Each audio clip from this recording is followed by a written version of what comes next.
اللہ علیہ وآلہ وسلم اور بنی ہاشم کیا ہے پوائنٹ بنی ہاشم صفحہ نمبر 11. قریش کے قبیلے میں کئی بڑے بڑے خاندان تھے، ان میں سے ایک بنی ہاشم تھے. بنی ہاشم، بنی ویسے بھی اولاد کو کہتے ہیں، بنی اسرائیل، اسرائیل کی اولاد، یہ ہاشم کی اولاد تھے. ہاشم اس خاندان کے بڑے نامی گرامی شخص تھے. حاجیوں کو دل کھول کر کھانا کھلاتے تھے اور پینے کے لیے چمڑے کے حوضوں میں پانی بھرواتے تھے.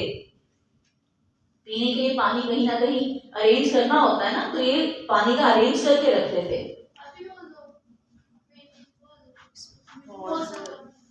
حوض اس کو کہتے ہیں کسی بھی برتن، مطلب کسی بھی چیز کو جب برتن بنا کر رکھا جاتا ہے.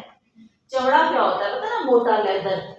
اس لیدر کی کبھی آپ نے مشکیزیں دیکھے ہیں جو لوگ، اب تو زندگی کے وقت تھی نا، روڈز پہ ایسے لٹکائے ہوتے تھے،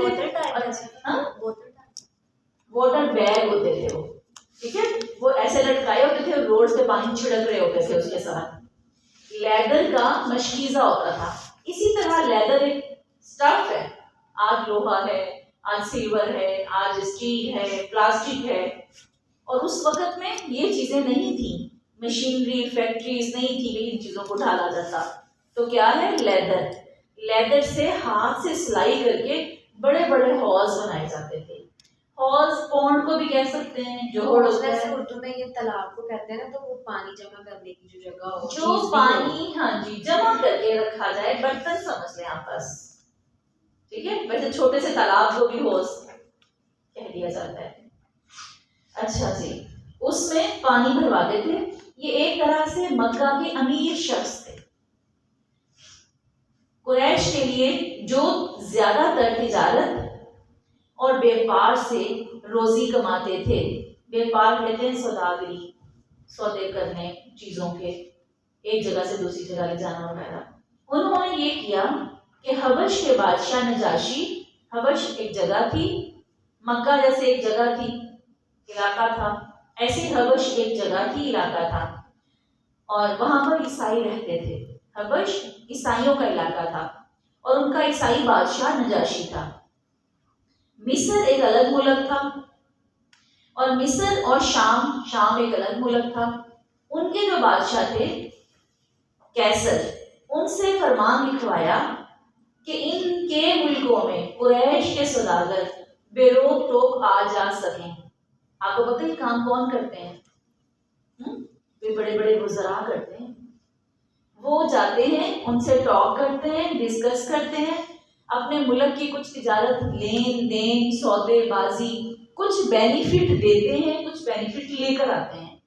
تو ایک لمبی کہانی ہے نا اس کے پیچھے. مطلب آپ یہ کہہ سکتے ہیں کہ اس وقت کے سفیر تھے. آج وزیر سفیر کی کتنی ویلیو ہے، تو یہ اس وقت کے سفیر تھے. دوسرے ممالک سے اپنے ملک کے لیے انہوں نے کتنی فیسلٹیز دے رکھی تھیں کہ بغیر، آپ کو پتہ ہے ویزے کے بغیر اگر آج کوئی ملک ہو اور وہاں ویزے کے بغیر پاکستانیوں کو جانا آنا ہو جائے تو کتنی بڑی فیسلٹی ہوگی. یہ بظاہر چھوٹی سی بات ہے، اس کے اندر اتنے تو پتہ چلتا ہے کہ بہت بڑا بینیفٹ تھا جو انہوں نے اپنے ملک کے لیے لے رکھا تھا. انہوں نے ان کے بادشاہوں سے فرمان لکھوایا ہوا تھا، آگے اپنی زبان میں سمجھے تو ویزے کے بغیر آنا جانا، بے روک ٹوک، جو مرضی جائے ان کے ملک میں تجارت کرے.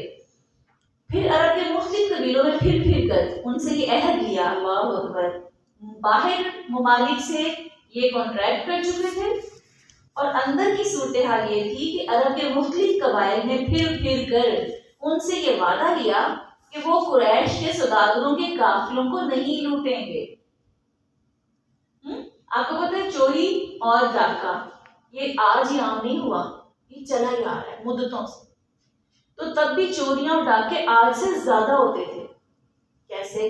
سنسان جگہیں ہوتی تھی تب زیادہ ہوتے تھے، اور کچھ علاقے تو بڑے معروف تھے کہ وہاں سے کوئی گزر ہی نہیں سکتا بغیر چوری اور ڈاکے کے. اور آپ کو پتہ ہے چوری اور ڈاکے سے بڑا گھاٹا کیا ہوگا.